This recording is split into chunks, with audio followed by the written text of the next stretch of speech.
बिहार में एनडीए की जीत इतनी बड़ी है कि उसका आफ्टर शॉक यूपी बंगाल तक सुनाई दे रहा है। कई पार्टियों के चौखट के अंदर तक सुनाई दे रहा है। वैसे आज नीतीश कुमार ने गवर्नर मोहम्मद आरिफ खान से मुलाकात की, लेकिन इस्तीफा नहीं दिया। शायद नीतीश राजनीति में कोई मौका सामने वाले को देना ही नहीं चाहते। सोर्सेज बता रहे हैं कि 19 को वो रिजाइन करेंगे और तभी नई सरकार का गठन होगा। 19 तक बीजेपी की बैठक भी हो जाएगी। फॉर्मूला तय हो जाएगा कि 2 डिप्टी होंगे या चिराग की पार्टी से भी कोई होगा। बाकी मंत्रिमंडल वगैरह को लेकर अंदर खाने बात जारी है। मुझे जो खबर मिली है, कई नए चेहरे मंत्रिमंडल में शामिल होने वाले हैं। लिस्ट कमोबेश फाइनल होने के कगार पर है। एक तरफ ये सब है और दूसरी तरफ हाहाकार मचा है। इतनी करारी हार क्यों हुई, उसे लेकर मीनिंगफुल समीक्षा की बजाय कोई चुनाव आयोग पर हमलावर है, कोई पब्लिक को जिम्मेदार ठहरा रहा है, कोई वोट बैंक को, कोई दोबारा मतदान की मांग कर रहा है। आरजेडी कैंप में क्या हो रहा है वो जग जाहिर है, लेकिन कांग्रेस क्या सोच रही है? जानकारी है कि करारी हार के बाद कांग्रेस में टूट की आशंका है, जिसका इशारा प्रधानमंत्री मोदी भी कर चुके हैं। कांग्रेस में अंदर खाने से नेतृत्व पर सवाल उठ रहे हैं। इंडी ब्लॉक के दूसरे नेता भी राहुल गांधी के नेतृत्व पर सवाल उठा रहे हैं। ममता और अखिलेश को नेतृत्व सौंपने की बात भी उठ रही है। ऐसे में पब्लिक पूछ रही है सवाल, करारी हार के बाद इंडी गठबंधन में घमासान, क्या राहुल से छीन ली जाएगी कमान? यही है आज सवाल पब्लिक का।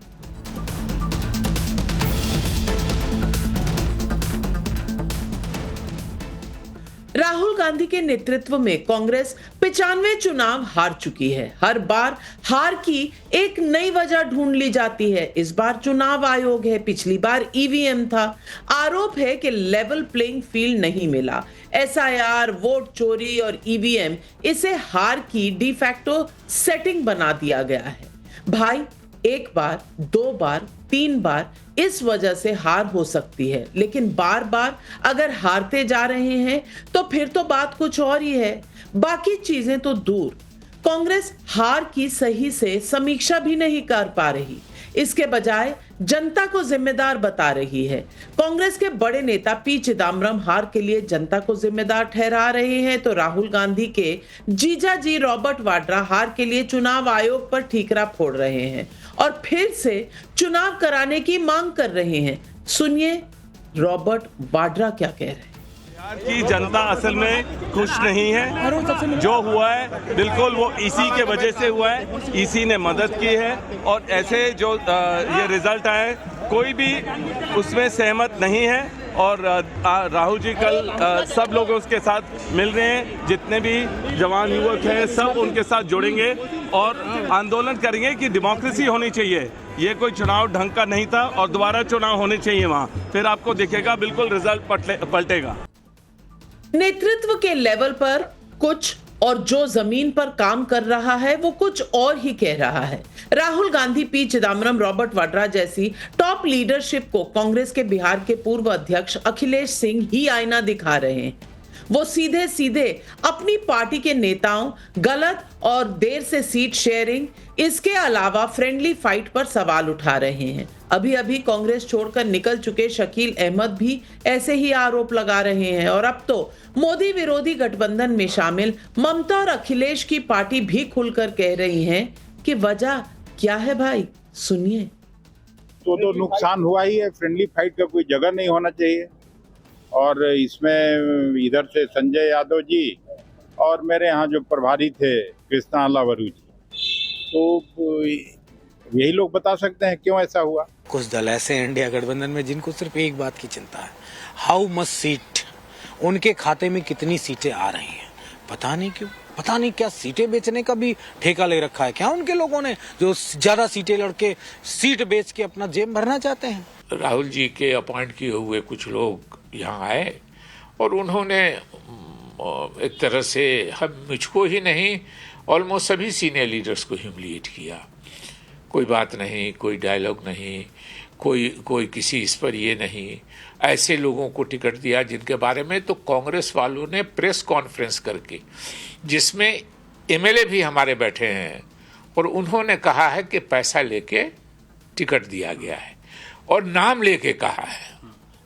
कृष्णा अलावेरू की बात हो रही है। कृष्णा अलावेरू का नाम लिया है। ये जो कहा गया कि 65 लाख वोट कटा, तो 65 लाख वोटर्स में से जिनको काट दिया गया अगर, तो उनमें से 65 आदमी ने भी कहीं बिहार में प्रोटेस्ट नहीं किया। इस संगठन की कमजोरी है। हर कॉन्स्टिट्यूंसी जो हमको मिली है उसमें हमको मौजूद रहना चाहिए। इसमें तो टोटल फेलियर है संगठन की। बिहार में जो ये एनडीए को रुकने का रिस्पांसिबिलिटी किसका थे? उसमें मेजर रोल था कांग्रेस का। तो कांग्रेस बार बार फेल कर रहा है। अखिलेश और ममता बनर्जी की पार्टी खुलकर शायद इसलिए बोल रही है क्योंकि वो बिहार का रिजल्ट देखकर घबराए हुए हैं। खासकर वोट शुद्धिकरण के बाद बदलते समीकरण ने सबके पांव तले जमीन खिसका रखी है। पश्चिम बंगाल में तो बीएलओ की ओर से अब तक 7.5 करोड़ से ज्यादा एसआईआर फॉर्म बांटे जा चुके हैं। इस बीच तृणमूल कांग्रेस सांसद कल्याण बनर्जी ने राज्यपाल डॉक्टर सीवी आनंद बोस और राजभवन को लेकर विवादित टिप्पणी भी कर दी, जिस पर नया बखेड़ा खड़ा हो गया है। कल्याण बनर्जी ने आरोप लगाया कि राजभवन में हथियार और गोला बारूद बांटे जा रहे हैं। राजभवन की ओर से कहा गया है कि आरोप लगाने वाले राजभवन आए और चेक करें कि गोला बारूद कहां है। अगर गोला बारूद नहीं मिला तो माफी मांगे। गवर्नर हाउस ने चेतावनी भी दी है कि माफी ना मांगने की स्थिति में मुकदमा झेलने को तैयार रहें। इस बीच पश्चिम बंगाल की मुख्यमंत्री ममता बनर्जी ने दार्जिलिंग हिल्स में गोरखाओं से संबंधित मुद्दों के लिए एक सेवानिवृत्त आईपीएस अधिकारी को इंटरलोक्यूटर नियुक्त करने की असंवैधानिक बताया है। ममता ने इस पर प्रधानमंत्री नरेंद्र मोदी को फिर से चिट्ठी भी लिख दी है। वोटर वेरिफिकेशन से लेकर अवैध बांग्लादेशियों तक पूरे बंगाल में खलबली है। बीजेपी नेता अमित मालवीय ने एक वीडियो शेयर कर दावा किया है कि पश्चिम बंगाल से बड़ी संख्या में अवैध बांग्लादेशी भाग रहे हैं। अमित मालवीय ने स्वरूप नगर का एक कथित वीडियो भी शेयर किया है और ममता बनर्जी पर हमला करते हुए कहा है कि ममता बनर्जी का पोषित वोट बैंक बिखर रहा है। जैसे जैसे व्यवस्था जवाबदेह होती जा रही है, अवैध वोटों का तंत्र चरमराने लगा। ऐसे में पब्लिक पूछ रही है सवाल। पब्लिक का सवाल नंबर 1, बिहार में हार के बाद राहुल के नेतृत्व पर ममता अखिलेश की पार्टी के सवाल, राहुल नेतृत्व छोड़ेंगे या बिखर जाएगा इंडिया ब्लॉक? सवाल नंबर 2, करारी हार पर कांग्रेस पार्टी में सामने आई अंदरूनी कलह, क्या जिम्मेदारी लेंगे राहुल गांधी? सवाल नंबर 3, वोटर शुद्धिकरण अब रूटीन प्रोसेस होता तो राजनीतिक पार्टियां इससे क्यों दिक्कत ले रही? ये सवाल आज पब्लिक पूछ रही है और इन सवालों के जवाब देने के लिए आज हमारे साथ जुड़ रहे हैं बीजेपी के राष्ट्रीय प्रवक्ता प्रदीप भंडारी, डॉक्टर आनंद रंगनाथन लेखक और साइंटिस्ट हैं, फराज किदवाई प्रवक्ता हैं समाजवादी पार्टी के, स्वयं पुरोहित प्रवक्ता हैं तृणमूल कांग्रेस के, अश्विनी कुमार मिश्रा नेता हैं कांग्रेस पार्टी के और डॉक्टर राजकुमार राजन प्रवक्ता हैं आरजेडी के, हमारे साथ जुड़ रहे हैं। सबसे पहले तो फराज किदवाई साहब आपसे ही पूछूंगी, ये हार का कारण, जितना मर्जी कांग्रेस कोशिश कर ले कि इसकी गलती उसकी गलती, अपने ही नेता उनके जो बता रहे हैं कहानी तो वही है कि किसी को भेजा जिनको बिहार की समझ नहीं थी और अंदर के नेता सारे कॉन्स्टिट्यूएंसी में पहुंचे नहीं। किसी को पता नहीं, बाएं हाथ को पता नहीं दाएं हाथ क्या कर रहा है, दाएं हाथ को पता नहीं बाएं हाथ क्या कर रहा है। राहुल गांधी खुद नदारत, अंत में तालाब में छलांग निकलने से वोट थोड़े ही मिल जाता है। और ये कांग्रेस के खुद के नेता कह रहे हैं, ये बाहर का कोई नहीं कह रहा। मैं आपसे पूछना चाहती हूं कि एक सक्रिय विपक्ष की पार्टी होने के नाते क्या कहीं ना कहीं आने वाले उत्तर प्रदेश के चुनाव के लिए आपको नहीं लगता कि कांग्रेस और बाकी इंडिया अलायंस के घटक दलों को कहीं ना कहीं समीक्षा करने की जरूरत है? नविका जी बहुत बहुत धन्यवाद। देखिए, इस दुनिया में अगर एक चीज कोई कांस्टेंट है कुछ, तो that is learning. One thing which is constant that is learning, and learning is a continuous process. तो वो तो हमको भी करनी चाहिए, कांग्रेस को भी करनी चाहिए, आपको भी करनी चाहिए, बीजेपी को करनी चाहिए। और बिहार में जो जनता ने मैंडेट दिया है उसकी हम जनता को बहुत बहुत मुबारकबाद देते हैं, और इलेक्शन कमीशन को भी बहुत बहुत मुबारकबाद देते हैं नविका जी कि जिस मुस्तैदी से, जिस तरह से मोदी जी ने इलेक्शन कमीशन को बताया, भारतीय जनता पार्टी ने बताया, हमारे ज्ञानेश जी ने उसी तरह से एक अच्छी उसको मानते हुए, अच्छी राय मोदी जी की मानते हुए उसने काम किया। जलीब साहब ने एक बड़ी अच्छी 4 लाइनें लिखी हैं जो बिहार की जनता, बिहार की विपक्ष ज्ञानेश कुमार जी से और आदरणीय मोदी जी से बोल रही है कि दीप जिसका महलात में ही जले, चंद लोगों की खुशियों को लेकर चले, वो जो साए में हर मसलहत के पले, ऐसे दस्तूर को सुबह बेनूर को मैं नहीं मानता, मैं नहीं जानता। देखिए नविका जी, कहा जाता है, अक्सर हम लोग कहते हैं कि पब्लिक मेमोरी जो है वो बड़ी शॉर्ट होती है, लेकिन बिहार में बार बार एक नैरेटिव बनाया गया और उसमें हमारे कुछ, मैं आपको नहीं बोल रहा हूं, कुछ मीडिया के साथियों का बहुत बड़ा हाथ था, जिसमें एक फेक नैरेटिव बनाया गया लालू जी के 15 साल के जंगल राज का, और उसका जो दोष था वो तेजस्वी जी के ऊपर डाला गया, जो कि जब लालू जी सत्ता से बाहर गए थे तो तेजस्वी जी मात्र 16 साल के थे। लेकिन उसी सेक्शन ऑफ द मीडिया ने नीतीश जी के 20 साल के कुशासन के बारे में कुछ जिक्र नहीं किया, जिसके लिए उनके अपने सहयोगी मोदी जी के हनुमान जी आदरणीय चिराग पासवान जी ने कहा था, 27 जुलाई 2025 को सारे अखबारों में आया था कि I feel sorry to be backing Bihar government. यानी कि अगर इसका हिंदी में ट्रांसलेशन करिएगा तो इसका मतलब यह हुआ कि मुझे शर्म आती है कि मैं बिहार की सरकार, फराज किदवाई, आप इतने पढ़े लिखे इंसान हैं, इतने पढ़े लिखे इंसान हैं कि मैं आपका 2 बिंदुओं पर ध्यान आकर्षित करना चाहती हूं। पहला बिंदु कि 2024 में जब आपकी पार्टी एक बड़ी पार्टी बनकर निकली लोकसभा चुनाव में उत्तर प्रदेश में, तब भी यही इलेक्शन कमीशन था, कोई अमेरिका से नहीं आया था, यही वाला इलेक्शन कमीशन था जिसने आपको ज्यादा सीटें दी। नंबर 1। नंबर 2, आप कह रहे हैं कि नैरेटिव ऐसा गढ़ा गया जिसमें तेजस्वी को जंगल राज का रिस्पॉन्सिबल बनाया गया। तो मेरे भाई, नैरेटिव तो 2024 में आपने भी गढ़ा था कि जो संविधान है वो खतरे में है, बदल दिया जाएगा, इसीलिए ये लोग 400 की बात कर रहे हैं। तब आपने ये भी कहा था कि रिजर्वेशन चला जाएगा, ये हो जाएगा, वो हो जाएगा। नैरेटिव आपने गढ़ा था, तब नैरेटिव आपका वाला मान लिया पब्लिक ने, आज दूसरा वाला मान लिया। अब इसमें भी मोदी की गलती, प्रदीप भंडारी।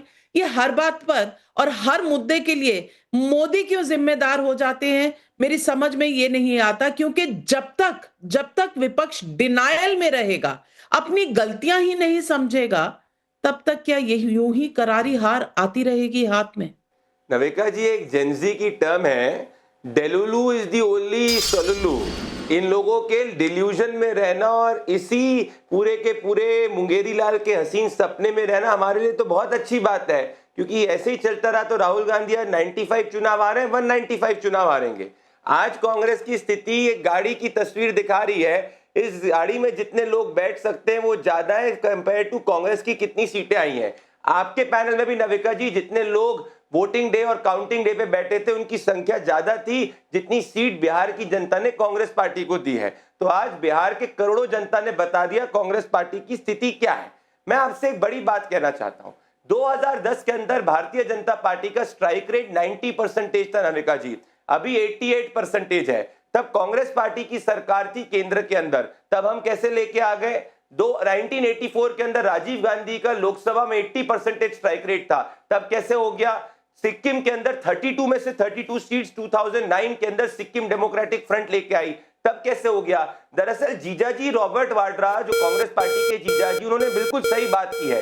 नए चुनाव होंगे और वो नए चुनाव लीडर ऑफ ऑपोजिशन के लिए होंगे, क्योंकि आज ना ममता बनर्जी राहुल गांधी को स्वीकार रही है, ना अखिलेश यादव खुले मन से राहुल गांधी को स्वीकार रहे हैं। ना स्टालिन राहुल गांधी को स्वीकार रहे हैं। तो आज बिल्कुल जीजाजी आईना राहुल गांधी को दिखा रहे हैं कि अब जो 90 सीट आई है 2029 में यही हाल रहा तो 9 सीट भी कांग्रेस पार्टी की नहीं बचेगी। अब बात रही बिहार की जनता ने ये तो बता दिया करोड़ों लोगों ने निकल के कि राहुल गांधी के एजेंडे में विश्वास नहीं रखते, पर बार बार ये क्यों ऐसा कर रहे हैं? क्योंकि ये भले फिराज किदवई हो गए, इनको परिवारवादी अखिलेश को प्रोटेक्ट करना है, भले यहाँ पे अश्विनी मिश्रा हो गए, इनको परिवारवादी राहुल को प्रोटेक्ट करना है, भले टीएमसी के प्रवक्ता हो गए, उनको परिवारवादी ममता बनर्जी और अभिषेक बैनर्जी को प्रोटेक्ट करना है। इनको आम कार्यकर्ता से कोई लेना देना नहीं है। इसीलिए जैसे प्रधानमंत्री नरेंद्र मोदी जी ने कहा, इनकी पार्टी में दो फाड़ होना तय है। ये जितना बोलना चाहे जीजा जी बोले, हम तो आराम से बैठ के एंटरटेनमेंट देख रहे हैं कांग्रेस पार्टी का, क्योंकि जनता आज कांग्रेस पार्टी को एक एंटरटेनमेंट पार्टी देखती है, पॉलिटिकल पार्टी नहीं देखती। लेकिन प्रदीप भंडारी जी, कम से कम ममता बनर्जी में मैं आपके साथ सहमत नहीं हूं। ममता बनर्जी जमीनी लीडर है। उन्होंने जिस तरह से वामपंथी सरकार को निकाल कर फेंका था, शायद ही कोई कर पाता। इसलिए ममता बनर्जी को राहुल गांधी वाले ब्रिगेड में मुझे लगता है डालकर आप थोड़ी सी ज्यादती कर रहे हैं। जी नविका जी, मैं इसीलिए डाल रहा हूं क्योंकि ममता बनर्जी आज तृणमूल कांग्रेस के आम कार्यकर्ता को नहीं, अपने रिश्तेदार और उनके परिवार के अभिषेक बैनर्जी को प्रोटेक्ट कर रही है और उनको आगे बढ़ा रही है। परिवारवाद ही अखिलेश यादव, ममता बनर्जी और राहुल गांधी को साथ में जोड़ता है। बेशक ममता बनर्जी ने कम्युनिस्टों को हराया, पर आज ममता बनर्जी के लिए टीएमसी अब बंगाल फर्स्ट नहीं, परिवार फर्स्ट हो गया है। लेकिन पुरोहित जी, सवाल यही रहता है कि अगर सीटों के बंटवारे में कांग्रेस पार्टी जिस तरह बिहार में 61 सीटें ले गई और 6 पर एमएलए दे पाई, हालांकि अब ये कहा जा रहा है कि उन 6 में से 4 या 5 जेडीयू ज्वाइन करने को तैयार हैं, क्योंकि सत्ता में 20 साल से बाहर है आरजेडी भी और कांग्रेस भी। बिहार में कम से कम सत्ता से बाहर रहकर कौन सी पॉलिटिक्स हो पाएगी? और जिस तरह का काम कांग्रेस पार्टी कर रही है, सत्ता में वापसी का कोई काम आपको नजर आ रहा है? सवाल एक ये होता है। और ममता जी ने पहले भी ये सवाल उठाया था कि राहुल गांधी की वजह से मोदी की दुकान चल रही है, यानी कि अब क्या राहुल गांधी को हटाने का कोई ना कोई कार्यक्रम बनाना पड़ेगा? नहीं तो क्या इंडिया अलायंस अगले 4 साल यूं ही हर चुनाव हारती रहेगी? नविका जी, कुछ समय दीजिएगा। देखिए, सबसे पहले तो आपने जो सवाल किया, मैं दीदी की बात का ही जवाब दे रहा हूं, क्योंकि कांग्रेस पार्टी का जो सवाल है उसका जवाब कांग्रेस पार्टी के प्रवक्ता देंगे। ममता बनर्जी को और कांग्रेस पार्टी के बारे में आपने जो बात कही है कि कांग्रेस पार्टी से राहुल गांधी को हटा देना चाहिए, मैं पूछना चाहता हूं आपसे कि बिहार चुनाव के अंदर में कांग्रेस के प्रभारी कौन थे? कांग्रेस के प्रभारी थे अशोक गहलोत। आपने अपने अभी तक की जितनी बात आपने की, अशोक जी गहलोत, स्वयं पुरोहित जी, कांग्रेस से राहुल को हटाने से कुछ नहीं होगा। मैं इंडिया अलायंस की बात कर रही हूं। क्या आप संयुक्त नेतृत्व राहुल गांधी का चाहते हुए किसी भी जीत की ओर जा सकते हैं एज इंडिया अलायंस? मेरा सवाल वो है। से बात आ रही है। देखिए, देश की जनता आगे की जो रणनीति है, ममता बनर्जी से सीनियर लीडर आज की डेट के अंदर में इंडिया गठबंधन में कोई दूसरा नहीं है। शरद जी पवार है, उनकी सत्ता आज की डेट में सुप्रिया सुले ज्यादा संभाल रही है। अजित पवार उनके भतीजे देखते थे, वो आज एनडीए में चले गए हैं। मगर ममता बनर्जी ही है एक जो विपक्ष का सबसे मजबूत, सबसे बड़ा चेहरा है। और ये इंडिया गठबंधन की इंटरनल बात है। ये हमारे नेता Abhishek Banerjee, leader of opposition, parliament के अंदर में हमारे दल को रिप्रेजेंट करते हैं और वही इसका निर्णय लेंगे कि आगे हम लोग किस तरह की रणनीति में चलेंगे। मगर एक बात मैं अपने एज ए तृणमूल कांग्रेस के कर्मी नहीं, पश्चिम बंगाल के जो ममता बनर्जी के 15 साल के शासन को देखा है और उनकी जो लीडरशिप क्वालिटी को देखा है कि आज मैं ये दावे के साथ कह सकता हूं कि देश के अंदर में अगर ममता बनर्जी ने नीतीश कुमार के ऊपर सवाल उठाया था। आपको अगर याद होगा 2024 का चुनाव, उस समय हम जब डिबेट करते थे तो उस समय हम कहते थे इंडिया गठबंधन जिस समय था, नीतीश कुमार जी जिस तरह से कभी नाम को लेके कभी कुछ लेके आनाकानी कर रहे थे, तो उस चीज को ममता बनर्जी ने ही सबसे पहले भापा था और उन्होंने मीटिंग के अंदर में ये बात भी उठाई थी। उसके बाद में पश्चिम बंगाल में जब चुनाव हुआ, पश्चिम बंगाल के चुनाव का नतीजा आपने देखा और किस तरह से जो 303 पिछले चुनाव में जीतने वाली पार्टी अब की बार 400 पार का नारा देने वाली ऐसे पार्लियामेंट में पार्टी जो 240 में आज नीतीश कुमार की बैसाखी के चलते चल रही है। नहीं तो अगर नीतीश कुमार को नहीं जिताते तो मुगेम्बो खुश कैसे होता? मुगेम्बो खुश हो गए हैं। आज देश के अंदर में जिस तरह का माहौल बना है, साधारण आदमी, बुजुर्ग आदमी परेशान है। घर के अंदर में भैया मेरा नंबर, मेरा वोटर कार्ड 2002 में नाम था कि नहीं था, कौन देखेगा? जो लोग 80 करोड़ लोग इस देश में राशन ले रहे हैं, कितने लोगों के पास आज भी छत नहीं है, मगर हम लोग ये जो तरीका अपना रहे हैं ये उचित नहीं है, ये प्रणाली ठीक नहीं है। इसकी वजह से लाखों लोग का काम हुआ है। इंटरनल आप देखिए, पूरे देश से ट्रेनें छोड़ी गई है, बिहार में जाकर के चुनाव दे रहे हैं। बिहार हरियाणा में भी चुनाव में वोट देंगे, बिहार में भी देंगे, महाराष्ट्र में भी देंगे, बंगाल में भी देंगे, राजस्थान में भी देंगे। ये नहीं चलेगा। आपको वन इंडिया वन इलेक्शन की बात करने वाले मोदी जी, पहले one India one voter card बनाइए आप। मैं इलेक्शन कमीशन को बोलना चाहता हूं, देखिए टीएन शेषन जी ने एक बहुत अच्छी बात की थी। उनसे जब पूछा गया था कि आप, अरे भैया इतना पीछे मत जाइए, चुनाव किस चुनाव की समीक्षा करने की जरूरत है? आप चले गए 1925 में, तो कैसे चलेगा भैया?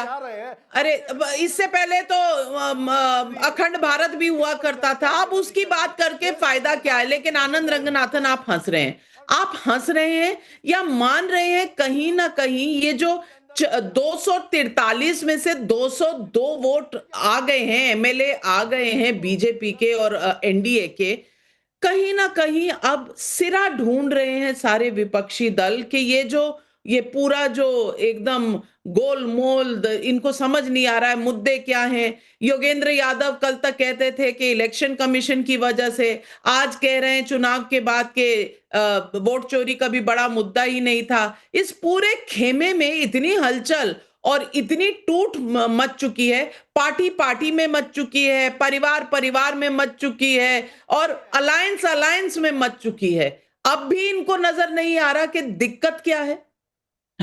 नमस्कार नाविका और आपके दर्शकों को और मेरे फेलो पैनलिस्ट को। देखिए, आपकी ना एक खासियत है, आप वो पेपर मिल साथ लेके चलती हैं। जले पे नमक छिड़कना हो तो अभी आपने 1925 की बात कर दी। ये जानते होंगे 1925 को आरएसएस का स्थगन वो भी हुआ था, तो ये आपने एक्स्ट्रा बोल दिया। ये नहीं बोलना चाहिए, इतना तंग मत करिए। लेकिन देखिए, 3-4 बातें मैं कहना चाहूंगा। नंबर 1, आप खुद कह रही थी कि देखिए दाएं हाथ को पता नहीं बाएं हाथ क्या कर रहा है, बाएं हाथ को पता नहीं दाएं। अरे इनके ये ठाकुर बन चुके हैं, इनके हाथ ही नहीं रहे अब नाविका। इसीलिए तो ये एक ही राग अलाप रहे हैं कि ज्ञानेश कुमार, अब ये देखिए फराज भाई हमारे शुरू ही ऐसे कर दिया कि ज्ञानेश कुमार। अभी एक और देखिए कनाड में इनका कितना पर्दाफाश करूं तभी आप मुझे डांटेंगी। मैं जब एंड करूंगा ना आप मुझे डांटेंगी, लेकिन उससे पहले मैं आपको ये कहना चाहता हूं, ये कांग्रेस और राहुल गांधी पिछले 3 दिन से ये फैला रहे हैं कनाड कि जब चीफ इलेक्शन कमिश्नर ने कहा कि 7.42 करोड़ वोटर्स जो हैं वो अब वोट करेंगे और परसों कहा कि 7.45 हो गए, ये 3 लाख कैसे बढ़ गए? ये कहने लगे अरे ये तो फर्जी है, देखिए मोदी जी के सामने झुक गए ये 3 लाख वोटर्स। ये election commission was forced to come out with clarification कि नॉमिनेशन से 10 दिन पहले तक कोई भी इलेक्टरेट चाहता है तो अपना वो कर सकता है, और ऐसे 3 लाख लोग आगे आए।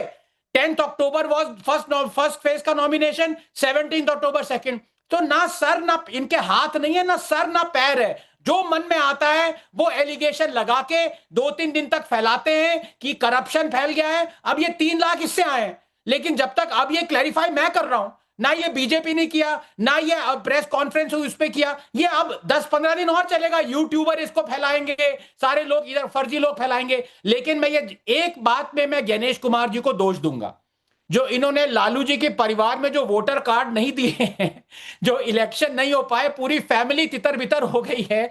इसमें इसमें जरा फराज भाई से पूछिए, क्या इसमें भी ज्ञानेश कुमार जी को ब्लेम कर रहे हैं आप? जो रोहिणी जी हैं वो ज्ञानेश कुमार जी का रिजल्ट है, ये ब्लेम कर रहे हैं आप? बता दीजिए, सीधे से बता दीजिए नाविका। ये तब तक चल, अब आप मुझे डांटेंगी, 30 सेकंड दीजिए मुझे।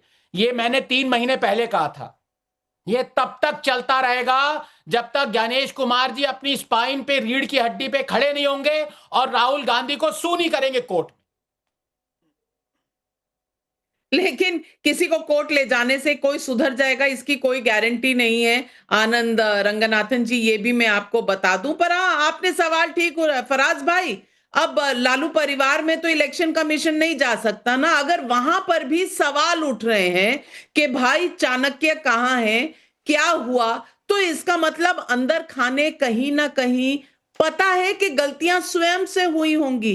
कांग्रेस भी कह रही है, कांग्रेस के कई नेता निकल कर कह रहे हैं। अब राहुल गांधी नहीं कह रहे, ये अलग बात है, लेकिन अश्विनी कुमार मिश्रा जी, मैं पूछना चाहती हूं उस रिपोर्ट का क्या हुआ जो 2014 के चुनाव के बाद एके एंटनी सर की निरीक्षण में एक रिपोर्ट बनी थी, कारण जो 2014 के चुनाव के थे, उस रिपोर्ट में सीधी तरीके से बहुत सी चीजें कही गई थी।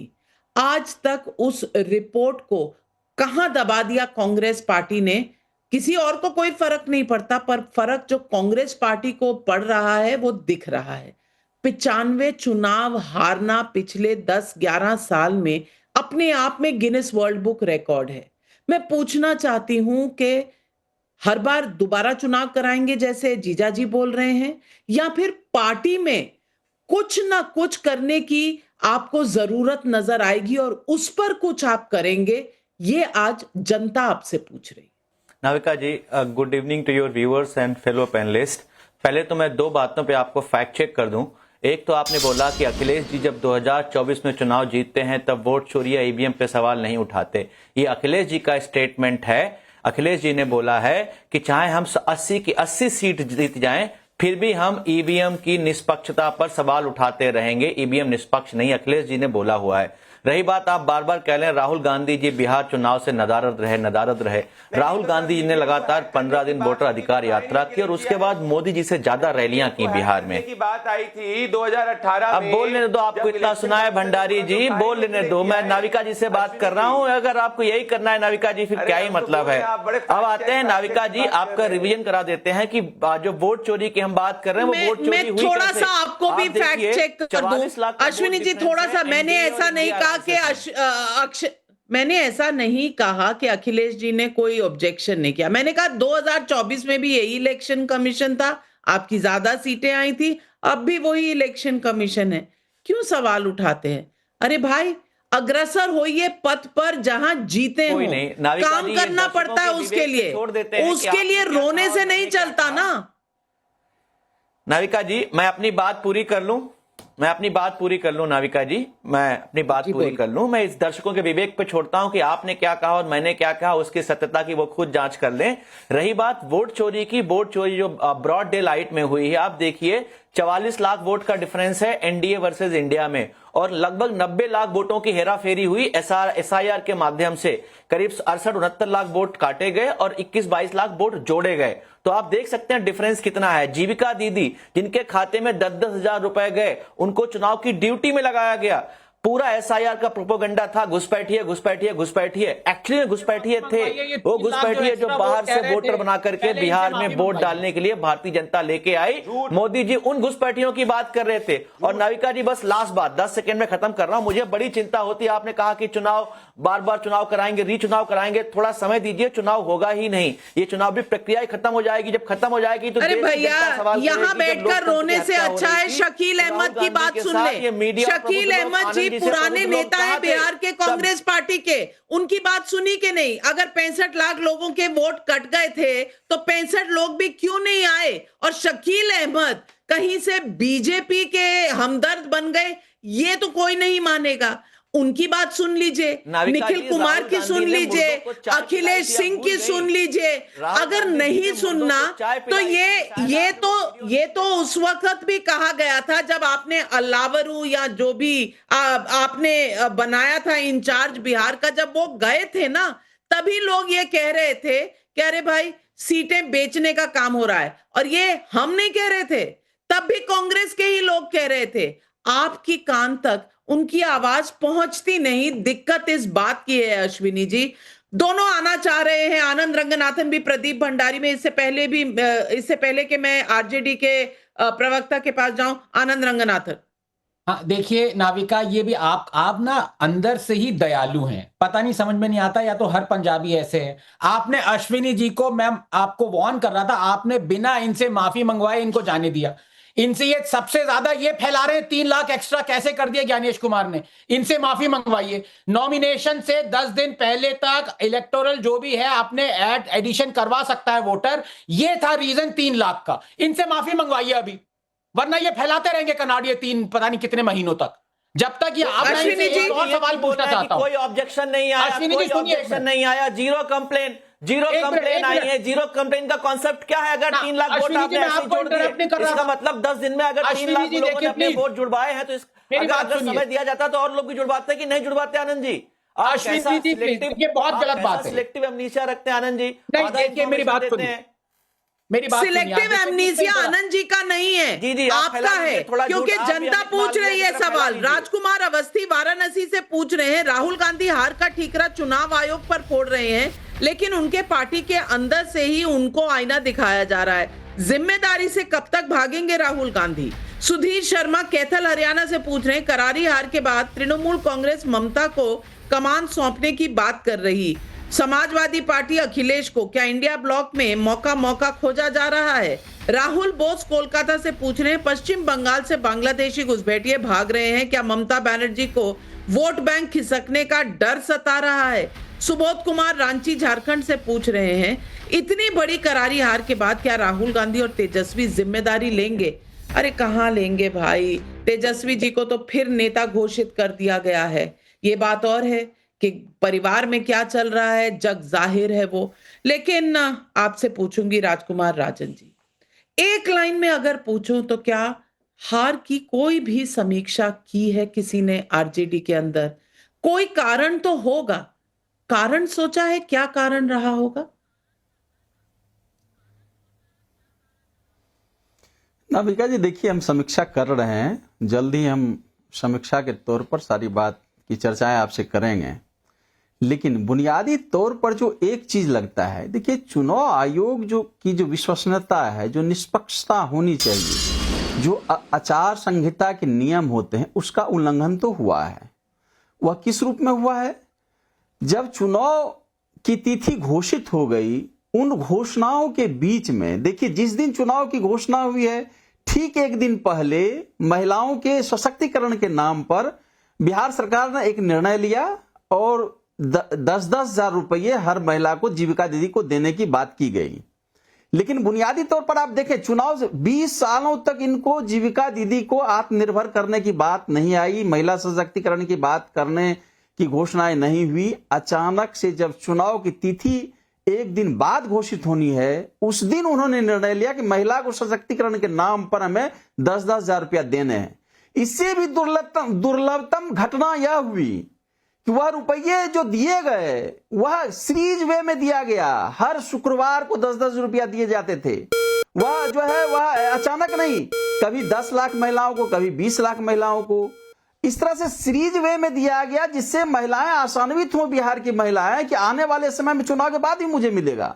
मतलब यह एक तरह का रणनीति जो है, यह षड्यंत्रकारी रणनीति था चुनाव जीतने का। और उस पर मजेदार बात यह है कि चुनाव आयोग को उस पर हस्तक्षेप करना चाहिए, कुछ कहना चाहिए। जैसे विपक्षी, तो आप सुप्रीम कोर्ट चले जाते ना राजकुमार राजन जी, इतनी फौज आपकी राज्यसभा की दिल्ली में बैठी हुई है, चले जाते सुप्रीम कोर्ट, रुकवा देते आप चुनाव आयोग को। लेकिन कम से कम बहाना तो नया निकला। प्रदीप भंडारी जी, बधाई देती हूं मैं आपको, कम से कम अब चुनाव आयोग का SIR, वोट गिनती, वोट चोरी खत्म होके 10,000 रुपए पर आकर ठीकरा फूटा है। कम से कम एक नया बहाना तो निकला। दाद देती हूं मैं आज राजकुमार राजन जी। मैं कई कारण गिना सकता हूं नाविका जी, जो इस तो सिर्फ तो आप मान रहे हैं ना कि वोट चोरी कारण नहीं था, वोट चोरी कारण नहीं था, जीविका दीदी, और कौन सा कारण हो सकता है? समीक्षा कीजिए और समीक्षा कीजिए और कारण निकलेंगे। सड़क पर ना जाना, लोगों से ना मिलना, ये भी कारण निकलेगा आपको अगर आप देखें। प्रदीप भंडारी, नविका जी, आपने, मैं वापस से कहूंगा, आनंद जी की बात आपने वापस से जले पे नमक छिड़क दिया। आप राज्यसभा की बात आरजेडी से मत करिए। 2030 के पास, इनके पास राज्यसभा की सीट तक नहीं बचेगी, जो पहली बार इनकी पार्टी के इतिहास में हो रहा है, जो बिहार ने इनको करारा तमाचा दिया है। तो ये इस वक्त इनकी आत्मचिंतन के अंदर, ये डिप्रेशन में है। और ये क्या महिलाओं के सम्मान की बात करेंगे? जो अपने परिवार की महिला, जो अपने परिवार की बेटी जिसने लालू प्रसाद यादव को किडनी दी, उसका सम्मान नहीं कर सकते ये लोग, तो क्या ये बिहार की महिलाओं के सम्मान की बात करेंगे? इन्होंने तो बिहार की महिलाओं को रिश्वतखोर तक कहा था। बिहार की महिलाओं ने इनको दो टूक जवाब दिया और एक तरफा इनको बताया कि आप जंगल राज वाले हमारे मान सम्मान के साथ में नहीं खेल सकते। तो ये हमेशा महिलाओं को इसी तरीके से समझते हैं और रोहिणी आचार्य ने इन सबको एक्सपोज कर दिया है। ये सामने है, तो इनके उस पर नहीं जाऊंगा। पर मैं बड़ी बात कहूंगा नविका जी, 15, 16, 17 72 घंटे हो चुके हैं, अभी तक कांग्रेस का एक भी नेता कोर्ट नहीं गया है। अभी तक कांग्रेस आरजेडी का एक भी नेता कोर्ट नहीं गया है। अभी तक समाजवादी पार्टी के तो जमानत, जब समाजवादी पार्टी तो लड़ी नहीं, नोटा से भी नीचे आते अगर लड़ती तो वो तक उसने कोई एविडेंस नहीं प्रोवाइड किए। तो ये सब अंदर अंदर जान चुके हैं कि ये सब हार गए जनता के कटघरे में। तो ये बार बार इसीलिए कर रहे हैं क्योंकि इनको प्रोटेक्ट करना है। अगर ये ऐसा नहीं करेंगे तो राहुल गांधी की गद्दी कांग्रेस में कैसे बची रहेगी? अगर फिराज किदवई ऐसा नहीं करेंगे तो अखिलेश की गद्दी कैसे बची रहेगी? अगर ये स्वयं पुरोहित नहीं करेंगे तो ममता और अभिषेक बनर्जी की गद्दी कैसे बड़ी रहेगी? ये लड़ाई इनकी अंदर पार्टी की है। दो फाड़ कांग्रेस के होने वाले हैं। अखिलेश यादव भी जब उत्तर प्रदेश का चुनाव हारेंगे तो उनकी भी पार्टी के अंदर 2-3 फाड़ होने वाले हैं। इनके खुद के युवा कार्यकर्ता इनके खिलाफ खड़े हो गए। शकील अहमद इनको एक्सपोज करते हैं, वेटरन लीडर। निखिल कांग्रेस के निखिल कुमार इनके नेता इनको एक्सपोज करते हैं। इसके साथ में जाके जीजा जी कह रहे हैं, रॉबर्ट वाड्रा कह रहे हैं कि राहुल गांधी की गद्दी पक्का नहीं है कि रहेगी कि नहीं रहेगी, पता चले वो लीडर ऑफ ऑपोजिशन रहे कि नहीं रहे, उसके भी वापस से चुनाव हो जाए। मुमताज पटेल इनको एक्सपोज कर रही है। आज कांग्रेस के नेता खुद गांधी वाड्रा परिवार को एक्सपोज कर रहे हैं और अभी तक गांधी वाड्रा परिवार ने एक प्रूफ तक नहीं दिया है कोर्ट ऑफ लॉ के अंदर जो दर्शाता है ये अंदर ही मान चुके हैं कि परिवार में जंगल राज हो रहा है। नाविका, जो परिवार में जंगल राज हो रहा है उस पे सवाल पूछे जा रहे हैं। अब बिहार में जंगल राज तो दूर की बात है, चप्पलों से पिटाई हो रही है फैमिली मेंबर्स को, बालों से खींचा जा रहा है, गाली गलौज चल रही है। इस पे जरा कुछ बोलेंगे डॉक्टर साहब? आप इस पे बोलेंगे? राजकुमार राजन जी जवाब दीजिए क्योंकि ये सवाल आनंद रंगनाथन ने उठाया है और ये सवाल मैं पत्रकार होने के नाते नहीं उठा रही, मैं पत्रकार होने के नाते नहीं उठा रही, ये सवाल रोहिणी आचार्य ने उठाया है। अगर मारपीट चलेगी, कुछ लोग कह रहे हैं भाई परिवार के अंदर पैसे की बांटने की चक्कर में हो रहे हैं, कोई कह रहा है कि बाहरी लोग आकर परिवार को हाईजैक कर रहे हैं। मैं पूछना चाहती हूँ, बताइए ना, रोहिणी आचार्य जी ने जो इतने बड़े इल्जाम लगाए उस पर कुछ तो कहिए। देखिए, व्यक्तिगत मामला, व्यक्तिगत परिवार की वह व्यक्तिगत अपनी एक उलझन है, वह जल्दी ही उस उलझन को दूर कर लिया जाएगा। उसको आप राजनीतिक समीकरण, पारिवारिक व्यवस्था को आप सामाजिक समीकरण में मत लाइए। वह बेहद ही एकांतिक पारिवारिक परिघटनाएं हैं जो हो रही है प्रदेश की। मैं मानती हूँ राजकुमार राजन जी पारिवारिक होंगे, लेकिन रोहिणी आचार्य जी एक महिला है। महिला अगर इस तरह के सवाल उठाए और जो घर में है वो ही उसको प्रोटेक्ट ना कर पाए, तो एक महिला होने के नाते ये सवाल तो मेरा जरूर रहेगा कि भाई चल क्या रहा है। सिर्फ अगर इलेक्शन कमीशन को आप दोष देंगे तो क्या ये सही है? हमने एक सर्वे भी किया, बिहार में एसआईआर के बाद मोदी विरोधियों की करारी हार। अब ममता अखिलेश को वोट बैंक खिसकने का डर सता रहा है। सैंपल साइज 20,000 लोग, हाँ कहने वाले 91% लोग, ना कहने वाले 7%, कह नहीं सकते 2%। यानी कि जनता मान रही है कि ये एसआईआर जो है, ये हार एसआईआर के कारण नहीं हुई है, लेकिन इसकी गूंज बंगाल और उत्तर प्रदेश तक जा रही है। बंगाल में चुनाव बस कुछ ही महीनों में 2026 में है और 2027 में उत्तर प्रदेश। राहुल गांधी समीक्षा करें ना करें, लेकिन ये पार्टियां जो चुनावी दौर में राहुल गांधी से बेहतर ट्रैक रिकॉर्ड रखती हैं, ये यूं ही नहीं जाने देंगी। ये सवाल पूछेंगी, ये जायजा लेंगी। For more of such videos, do like, share and subscribe to ET Now Swadesh.